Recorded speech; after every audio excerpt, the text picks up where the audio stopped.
Hello বন্ধুরা, welcome to my Digha blog. তো সমুদ্রে স্নান সেরে এখন যাব জগন্নাথ মন্দির দর্শন করতে আর যাব ওল্ড দীঘা সি বিচে।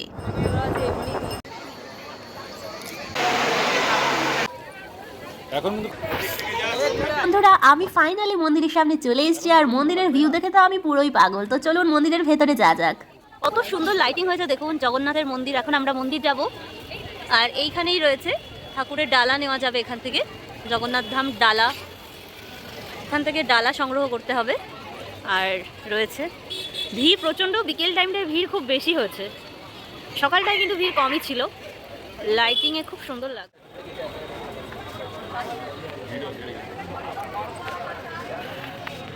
এই হলো জগন্নাথ মন্দিরের একদম প্রবেশদ্বার।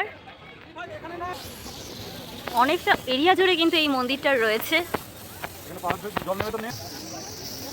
রাতের অন্ধকারে আরও সুন্দর লাগছে পরিবেশটা। এই হলো দীঘার সেই জগন্নাথ ধাম, যেটা দেখতে লাখ লাখ মানুষ কিন্তু এসছে। এই সন্ধেবেলায় অন্ধকারে এই সুন্দর লাইটিংয়ে আরও সুন্দর লাগছে এই দৃশ্য। চলুন তাহলে মন্দিরটা দর্শন করে নিই। মন্দিরের অনেক কাছে আমরা চলে এসেছি। নীল আকাশ আর খুব সুন্দর লাইটিং, দারুণ লাগছে কিন্তু মন্দিরটা।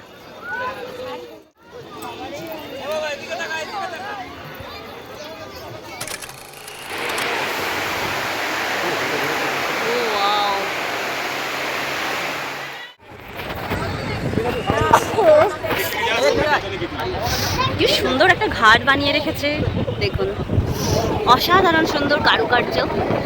মন্দিরের কাঠামোগুলো কি দারুণ সুন্দর কারুকার্য, আর সাথে দেখুন কি সুন্দর ঘাট বাঁধানো রয়েছে।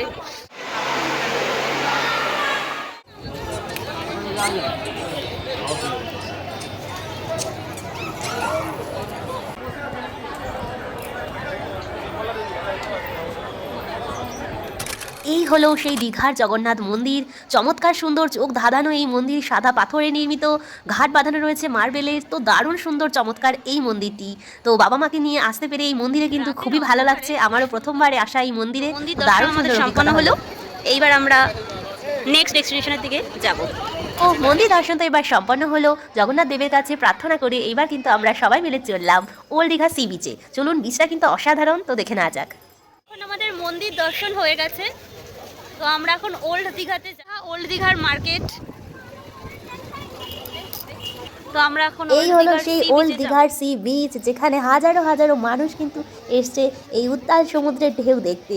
দারুণ সুন্দর এই বিচটা, বসার জন্য কিন্তু বিকেলে পারফেক্ট। দেখুন কত হাজারো মানুষ এসছে, চারিদিকে আলোয় আলোকিত। দারুণ সুন্দর কিন্তু এই সি বিচটা। এখন আমরা আছি ওল্ড দীঘাতে।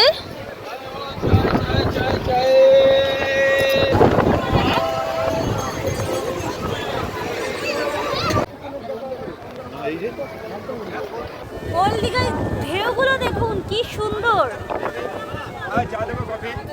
এইখানে কেউ নামেনি, সবাই বসে বসে শুধু ঢেউ দেখছে। বন্ধুরা, এই কিন্তু এক অসাধারণ অভিজ্ঞতা, যা মুখে কথায় বলে বর্ণনা করা যায় না। তো এই উত্তাল সমুদ্র, গভীর অথচ কত চঞ্চল এই সমুদ্র, এর সামনে বসে কিন্তু আপনি ঘন্টার পর ঘন্টা কাটিয়ে দিতে পারবেন। জীবনের দুঃখ কষ্ট, মনের যা কিছু রয়েছে তা অনায়াসেই এখানে স্মৃতিপটে উঠে আসবে আর চলে যাবে ওই সমুদ্রের গভীরে। তো যখনই সময় পাবেন অবশ্যই সমুদ্রে আসতে কিন্তু ভুলবেন না। আমি কিন্তু আরও অনেকবার আসবো, এমনটাই আমি ভেবে রেখেছি। আর এই সমুদ্রের পাড়েই ঘণ্টাখানিক সময় কাটিয়ে কিন্তু আমরা চলে গেলাম সি বিচেরই মার্কেটে। মার্কেটটা কিন্তু বেশ সুন্দর। তো চলুন তাহলে মার্কেটটা একটু আমরা দেখে নিই।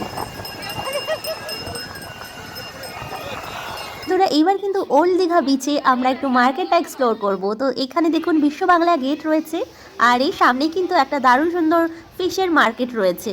আর সাথে রয়েছে অনেক কিন্তু হ্যান্ডক্রাফটের জিনিসপত্র, কাঠের অনেক ঘর সাজানো রকমারি জিনিস আমি দেখলাম। তো দেখুন এই দাদাটার দোকানেই কিন্তু আমি সব রকম জিনিস দেখছিলাম। বেশ সুন্দর হাতের কারুকার্যের জিনিস রয়েছে দেখুন। তা আমরা দু বোন মিলে তো কিছু কিছু জিনিস দেখছিলাম, বেশ ভালোই লাগলো। প্রাইস মোটামুটি অ্যাফোর্ডেবল আছে। তো এদিকে কিন্তু মেয়েদের সাজগোজেরও কিছু জিনিস রয়েছে। তো ওভারঅল মার্কেটটা মোটামুটি বড়ই রয়েছে। তো এবার কিন্তু আমরা চলে এলাম ওল্ড দীঘা বিচের এই ফিশ মার্কেটটিতে। এই মার্কেটটি খুবই পপুলার, আর এখানে কিন্তু বিভিন্ন রকমের সি ফুড আপনারা পেয়ে যাবেন, অক্টোপাস, আরও বিভিন্ন রকমের ইলিশ, ভেটকি, চিংড়ি, অনেক রকম মাছ এখানে পাবেন। তো ফাইনালি আমাদের কিন্তু ওল্ড দীঘা বিচ ঘোরা হয়ে গেল। তারপর রাতে ডিনারটা সারলাম রোড সাইডের একটি হোটেল থেকে। এই সানরাইজ হোটেল থেকেই কিন্তু আমরা রাতে ডিনার সেরে ফিরলাম আমাদের হোটেলে। তো এই হোটেলের রিভিউ যা বলবো ভালো নেই। দীঘার এই হোটেলগুলোর কিন্তু খাবারের কোয়ালিটি খুবই ডাউন। তো আমরা একটা ছোলে নিয়েছিলাম আর তড়কা নিয়েছিলাম, মায়েরা নিয়েছিল রাইস। তড়কাটা মোটামুটি ছিল, চানাটা খুব একটা ভালো ছিল না। যাই হোক, কাল আমাদের উদয়পুর যেতে হবে। তো ভিডিওটা যদি ভালো লেগে থাকে প্লিজ লাইক অ্যান্ড শেয়ার করবেন আর সাবস্ক্রাইব করে পাশে থাকবেন। Thanks for watching.